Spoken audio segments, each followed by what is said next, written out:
Imagine um artefato antigo, coberto de ouro, que encarna a ligação direta entre o divino e a humanidade. Um objeto tão poderoso que é venerado e temido ao mesmo tempo, guardado zelosamente por um povo antigo, levado para essa batalha para derrotar os inimigos e escondido em lugares sagrados secretos. Esta é a Arca da Aliança. Mas o que ela realmente é? Que segredos ela escondia entre suas paredes douradas? As tábuas da lei recebidas por Moisés diretamente de Deus ou algo ainda mais misterioso? Segundo algumas lendas, a arca possuía um poder devastador, capaz de incinerar qualquer um que ousasse se aproximar sem permissão. Mas são apenas lendas e principalmente onde ela foi parar. Alguns acreditam que ela está enterrada sob as areias do deserto, outros que repousa sob os templos de Jerusalém, ou até mesmo que estaria guardada no coração da África. O seu desaparecimento deu origem a inúmeras teorias, desde as históricas até as mais fantásticas, fascinando por séculos arqueólogos, estudiosos e aventureiros. Se, portanto, a existência da Arca da Aliança é um mistério difícil de responder, algumas perguntas merecem ser investigadas, pois as respostas podem mudar a compreensão do nosso passado. Por exemplo, qual o real propósito da Arca da Aliança? E se não fosse só um objeto sagrado e votivo, mas algo mais antigo e misterioso? Antes de começarmos essa fascinante jornada, como sempre, convidamos vocês a se inscreverem no canal para apoiar nosso trabalho e não perderem os novos vídeos. Faça com que eles construam uma arca de madeira de acácia, com 2 côvados e meio de comprimento, 1 côvado e meio de largura e 1 côvado e meio de altura. Cubra-a com ouro puro, tanto por dentro quanto por fora, e faça uma moldura de ouro ao redor dela. Estas são as instruções que Yahweh dá a Moisés para a criação do artefato que, segundo a tradição, conteria as tábuas da lei, ou seja, as pedras nas quais estavam gravados os 10 mandamentos, recebidas por Moisés no Monte Sinai diretamente de Deus. Essas tábuas representavam o pacto sagrado entre Yahweh e o povo de Israel e faziam da arca não apenas um recipiente precioso, mas um símbolo da ligação com o divino. Mas temos certeza de que a função da Arca da Aliança era apenas essa? Na verdade, como aprendemos nos textos antigos, a arca possuía poderes misteriosos e, de certa forma, incontroláveis. E são justamente essas capacidades extraordinárias e a descrição minuciosa de alguns elementos que nos levam a refletir sobre seu real propósito e uso. A primeira pergunta a qual, no entanto, é necessário responder é: onde foi parar a Arca da Aliança? E por que um símbolo divino tão poderoso e famoso sumiu sem deixar rastros? Como aprendemos pelas palavras de Yahweh, registradas no livro do Êxodo, a arca não tinha dimensões excessivas, tinha pouco mais de 1 metro de comprimento. Os hebreus a carregavam pelo deserto nos ombros, usando 2 varas de madeira revestidas de ouro, inseridas em argolas de ouro. Somente os levitas, a tribo sacerdotal, tinham o direito e a responsabilidade de manusear esse artefato. Não só por ser sagrado, mas principalmente por ser visto como extremamente perigoso, até letal, para quem o tocasse sem respeito ou preparação. Durante o transporte, a arca era cuidadosamente coberta por um pano de pele de Tachashi, uma criatura misteriosa mencionada na Bíblia, cuja verdadeira identidade permanece um mistério. Quando o povo, durante sua peregrinação no deserto, parava, a arca era colocada dentro do tabernáculo, uma espécie de santuário móvel. Apenas Arão e seus filhos podiam realizar os rituais de incensação, protegidos por uma cortina que os ocultava. Mas essa não era a única peculiaridade. A arca tinha que ficar a pelo menos 1 quilômetro do acampamento nas paradas. Encontramos isso escrito claramente na Bíblia. Quando virem a arca da aliança do Senhor, seu Deus, sendo carregada pelos sacerdotes levitas, vocês partirão do lugar onde estão e a seguirão. Entre vocês e a arca haverá uma distância de cerca de 2.000 côvados. Não se aproximem dela, para que possam conhecer o caminho pelo qual devem ir, já que nunca passaram por essa estrada antes.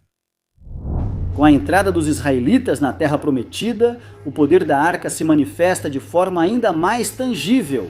Sob a liderança de Josué, a arca vai à frente do exército israelita, instilando temor nos inimigos e contribuindo para a sua derrota. Seu feito mais famoso, a queda dos muros de Jericó, que desabaram ao simples som das trombetas enquanto a arca avançava triunfante. Sem ela, a derrota era quase certa. Os hebreus, por exemplo, sofreram uma terrível derrota contra os amalequitas justamente porque não haviam levado a arca com eles. Em uma ocasião, a arca foi até capturada pelos filisteus, mas se mostrou poderosa demais para eles. Após apenas 7 meses, uma praga devastadora os obrigou a devolvê-la, reconhecendo seu poder destrutivo. Após muitas peregrinações, a arca finalmente chega a Jerusalém. Aqui, o rei Salomão construiu o primeiro templo ao redor dela, colocando-a no Santo dos Santos, o lugar mais sagrado e inacessível. Mas em 587 a.C., sua história terrena termina com a destruição do templo pelos babilônios. A partir desse momento, a arca desaparece sem deixar rastros.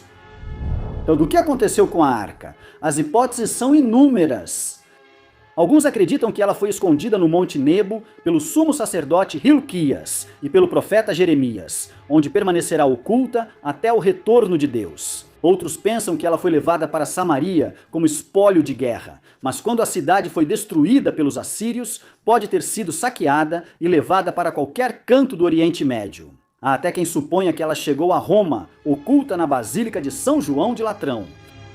Por fim, existe a lenda etíope. No século XIV, o Quebra-Nagaste conta que Menelik, filho do rei Salomão e da rainha de Sabá, levou a arca de Jerusalém, transportando-a para a Etiópia, onde, segundo a tradição local, ela ainda estaria guardada em uma igreja, onde apenas um monge guardião teria permissão para vê-la. Outras versões, por sua vez, simplesmente afirmam que a arca foi destruída em um dos muitos saques dos quais foi vítima ao longo dos anos. O que sabemos com certeza, se excluirmos a possibilidade de que ela esteja guardada na Etiópia, é que atualmente não há mais nenhum vestígio desse extraordinário artefato. Portanto, se não sabemos qual foi seu destino, é fato que, ao analisar os relatos antigos, temos uma ótima descrição de como ela era feita e de todos os detalhes. Straordinari poteri. A questo punto ci accingiamo ad entrare nella parte più misteriosa di questo racconto. Un racconto che narra di uno straordinario Em vez disso, sorprendenti e devastanti. Come dice anteriormente, a arca, durante as paradas no deserto, por questões de segurança, precisava ser mantida a uma distância adequada do restante do povo. Mas até mesmo o transporte não era nada simples ou seguro. Justamente durante uma transferência, Uzá descobriu que o baú contendo a arca estava prestes a cair da carroça que a transportava. E com a mão tentou impedir que ela caísse, mas no momento em que aproximou a mão, morreu fulminado instantaneamente.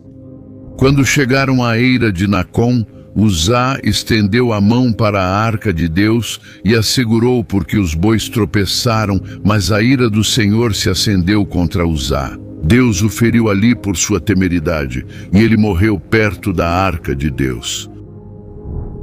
Qualquer um que entrasse em contato com a arca e não soubesse manuseá-la, acabava morrendo. Vimos anteriormente que os filisteus, que conseguiram se apossar dela, tiveram que devolvê-la porque foram atingidos por uma estranha doença, uma doença que causava o aparecimento de dolorosos inchaços, semelhantes a tumores.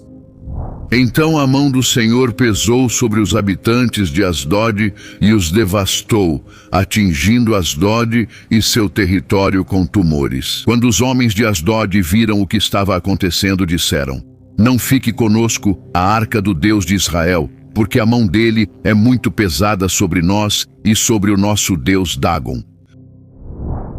O próprio rei Davi, que tinha presenciado os poderes devastadores da arca e a morte de Uzá, recusou-se a guardar a arca num primeiro momento e a deixou por 3 meses na casa de Obed-Edom de Gate. Durante esse período, Yahvé abençoou a casa de Obed-Edom, confirmando que a arca, se tratada com o devido respeito, trazia bênçãos em vez de calamidades, e só então Davi decidiu levá-la consigo. Neste ponto, é legítimo perguntar o motivo de tudo isso. Por que Uzá morreu de forma tão repentina? Tentando agir por instinto, ainda com a intenção de proteger o valioso artefato? Se deixarmos de lado as explicações teológicas, esse ato, junto com muitos outros, parece incompreensível, a menos que consideremos a ideia de que a arca era algo diferente e mais complexo do que imaginamos até agora. Um fato incomum no Antigo Testamento é a descrição detalhada que Yahvé dá a Moisés sobre como construir a arca. Vamos ouvi-la com muita atenção. Farão uma arca de madeira de acácia, terá 2 côvados e meio de comprimento, 1 côvado e meio de largura e 1 côvado e meio de altura. Você a revestirá de ouro puro por dentro e por fora, e fará ao redor dela uma borda de ouro. Você fundirá para ela 4 argolas de ouro, e as fixará nos seus 4 pés, 2 argolas de um lado e 2 argolas do outro. Você fará varas de madeira de acácia e as revestirá de ouro. Colocará as varas nas argolas ao lado da arca, para que a arca seja carregada com elas. As varas deverão permanecer nas argolas da arca, não serão retiradas delas. Na arca, você colocará o testemunho que eu lhe darei. Você fará uma tampa de ouro puro, com 2 côvados e meio de comprimento e 1 côvado e meio de largura. Você fará 2 querubins de ouro, trabalhados a martelo nas 2 extremidades da tampa. Faça um querubim em uma extremidade e um querubim na outra extremidade. Vocês farão os querubins de uma só peça com a tampa nas suas 2 extremidades. Os querubins terão as asas estendidas para cima, protegendo a tampa com as asas. Eles estarão voltados um para o outro, com o rosto voltado para a tampa. Você colocará a tampa sobre a arca e colocará dentro da arca o testemunho que eu lhe darei. Yahvé fornece instruções muito precisas e detalhadas. Por exemplo, ele explica que a arca deve ser transportada por meio de 2 varas de madeira inseridas nos anéis colocados nas laterais da arca. Essas não são simples instruções ornamentais, mas funcionais. Por exemplo, no episódio que contamos em que Uzá perde a vida, os homens não tinham respeitado a instrução dada por Yahvé para o transporte. Naquela ocasião, de fato, eles colocaram a arca sobre uma carroça, em vez de transportá-la com os varais de madeira nos ombros, como indicado por Yahvé. Isso pode parecer um detalhe sem importância, mas como veremos mais adiante, se atribuirmos à arca um uso diferente daquele deduzido da exegese bíblica, tudo parece ter uma lógica precisa. Uma hipótese muito interessante é a apresentada pelo rabino Moshe Levin, segundo a qual a arca teria sido uma espécie de condensador elétrico. Segundo essa teoria, a arca não era, portanto, apenas um objeto sagrado, mas também um dispositivo tecnológico capaz de acumular e liberar energia. A arca, com seu revestimento interno e externo de ouro e a madeira isolante entre as 2 superfícies, poderia de fato funcionar como um condensador, capaz de acumular uma carga elétrica. O ouro, excelente condutor, teria permitido a passagem e a conservação da energia. Os 2 querubins sobre a tampa da arca, com asas abertas voltadas para o centro, poderiam ser os polos do condensador. Entre as asas deles, pode-se supor que se formava um arco elétrico, uma manifestação visível da energia acumulada. Para confirmar essa hipótese, alguns relatos bíblicos falam justamente de relâmpagos, trovões ou manifestações de energia divina entre os querubins colocados sobre a arca, que poderiam ser interpretados como descargas elétricas. Segundo essa teoria, então, quem tocasse a arca sem as devidas precauções corria o risco de sofrer uma descarga elétrica letal, semelhante ao que aconteceu com Uzá. Outro aspecto curioso é que os levitas, os sacerdotes encarregados, usavam vestimentas especiais. Alguns acreditam que essas vestes ritualísticas serviam para proteger contra descargas de energia eletrostática. Você fará para o seu irmão Arão roupas sagradas, para dignidade e ornamento, e falará a todos os artesãos, aqueles que eu enchi com o espírito de sabedoria, e eles farão as vestes de Arão para consagrá-lo, para que me sirva como sacerdote. Estas são as vestes que farão: um peitoral, um efode, um manto, uma túnica de tecido tricotado, um turbante e um cinto. Farão roupas sagradas para Arão, seu irmão, e para seus filhos, para que me sirvam como sacerdotes. Neste ponto, é inevitável perguntar se esse condensador de energia também poderia ser usado como arma. Sabemos de fato que durante as batalhas a Arca da Aliança era levada para a linha de frente, embora ainda seja incerto se seu propósito era puramente intimidatório ou se tinha um papel ativo nos confrontos. Aqueles que defendem a hipótese de que a arca poderia ser usada como uma arma, frequentemente citam o episódio da queda das muralhas de Jericó como exemplo. A cidade está sitiada pelos israelitas. Por vários dias consecutivos, a arca foi levada em marcha ao redor de suas muralhas, acompanhada pelo som das trombetas. No 7º dia, após completar a última volta, o exército, precedido mais uma vez pela arca, gritou com toda a sua força. Naquele momento, as muralhas de Jericó desabaram. Embora não haja uma referência direta à arca como instrumento físico da destruição, muitos veem neste episódio um sinal de seu poder, sugerindo que seu envolvimento desempenhou um papel crucial na intervenção divina. O Senhor disse a Josué: Veja, eu entrego em suas mãos Jericó, seu rei e seus valentes guerreiros. Todos vocês, homens de guerra, marcharão ao redor da cidade, dando uma volta ao redor da cidade uma vez. Assim você fará por 6 dias. 7 sacerdotes levarão 7 trombetas de chifre de carneiro diante da arca. No 7º dia, vocês marcharão ao redor da cidade 7 vezes e os sacerdotes tocarão as trombetas. Quando eles tocarem o chifre de carneiro e vocês ouvirem o som da trombeta, todo o povo dará um grande grito de guerra. Os muros da cidade desabarão e o povo avançará, cada um indo em frente. Outro episódio marcante aconteceu quando um grupo de 250 notáveis questionou a liderança de Moisés à frente do povo israelita. Moisés não se deixou intimidar por esse princípio de revolta e determinou que quem decidiria seu destino seria Yahweh. Por isso, ordenou aos revoltosos que se apresentassem no dia seguinte diante da tenda do encontro, local onde costumava se encontrar com Yahweh. No dia seguinte, quando os homens se reuniram diante da tenda, eles foram subitamente engolidos por um abismo que se abriu no chão.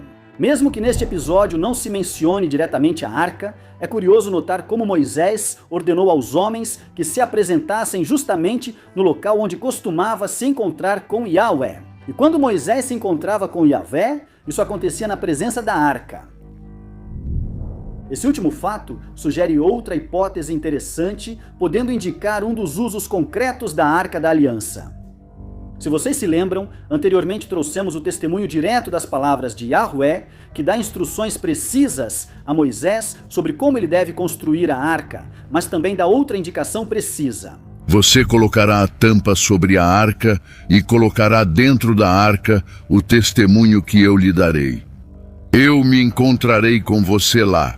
Falarei com você do alto da tampa, entre os 2 querubins colocados sobre a arca do testemunho. Eu lhe comunicarei o que você deverá ordenar aos israelitas. Essa última afirmação parece bastante curiosa. Yahweh parece dizer a Moisés que o objeto que lhe ordena construir servirá para colocá-lo em comunicação direta com ele.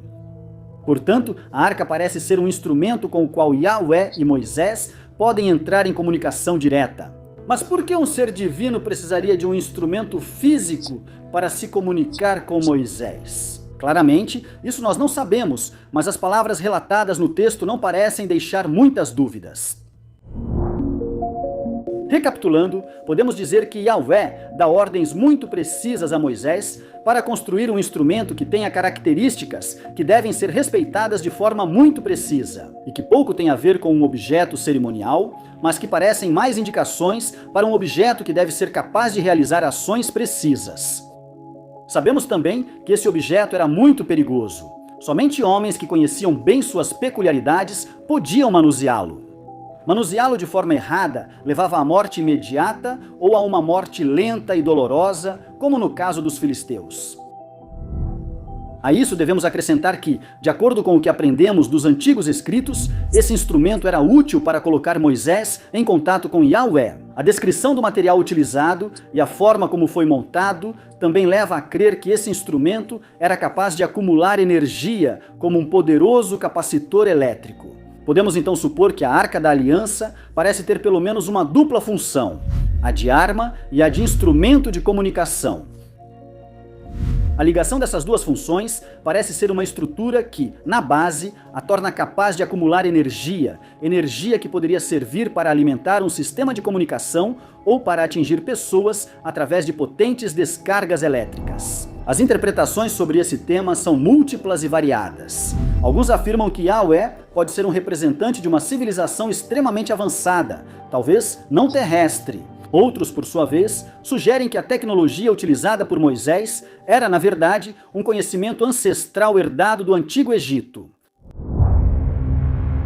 Segundo alguns teóricos, de fato, os egípcios possuíam um conhecimento avançado sobre energia elétrica, e um exemplo disso seriam os baixos relevos encontrados no templo de Hathor, em Dendera. Esses baixos relevos, interpretados por alguns como representações de dispositivos tecnológicos, pareceriam mostrar o que hoje chamaríamos de tubos de Crookes, um tipo de tubo de vidro em forma de cone, com 3 eletrodos, um ânodo e 2 cátodos. Isso sugeriria o uso de uma tecnologia avançada, que poderia ter precedido as descobertas modernas, e também responderia a outra pergunta: por que a tecnologia presente na Arca da Aliança não foi mais utilizada?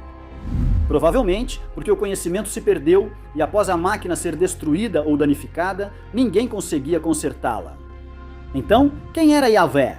Um ser divino que forneceu a Moisés um instrumento para ser usado em sua ausência? Ou Moisés e seu círculo íntimo de conhecidos possuíam conhecimentos de uma tecnologia avançada, herdada dos antigos sacerdotes egípcios e que utilizavam para guiar o povo? Está claro que, em tudo isso, estamos deixando de fora a exegese bíblica, feita pelos teólogos, que veem na arca um sinal visível da aliança entre Deus e Israel. Ela era de fato chamada de Arca da Aliança, porque continha as tábuas da lei. As tábuas, que simbolizavam o compromisso de Deus em proteger Israel e, ao mesmo tempo, lembravam aos israelitas suas obrigações para com Deus. No próprio desaparecimento da arca, alguns teólogos veem o sinal de que Israel havia rompido a aliança com Deus, levando à destruição do templo e ao exílio babilônico. Outros veem, porém, em seu desaparecimento um símbolo da esperança futura, de restauração e do cumprimento definitivo da salvação em Cristo. O que podemos dizer é que tanto para os teólogos, quanto para quem se aproxima do estudo desses antigos textos com uma visão laica, a Arca da Aliança não é considerada uma simples relíquia ou objeto votivo, mas algo muito mais complexo e poderoso. Por isso, ao longo dos anos, historiadores, arqueólogos, reis e governantes financiaram a busca pela Arca da Aliança. Alguns afirmam ter chegado muito perto de sua descoberta, outros até mesmo dizem saber onde ela está. Mas essa é outra história fascinante que, se quiserem, vamos revisitar juntos. Por enquanto, vamos parar por aqui, mas como sempre, pedimos que nos digam nos comentários o que vocês acham desse objeto prodigioso e misterioso. E se vocês gostaram do vídeo e querem apoiar o nosso trabalho, não se esqueçam de se inscrever no canal. Até a próxima história!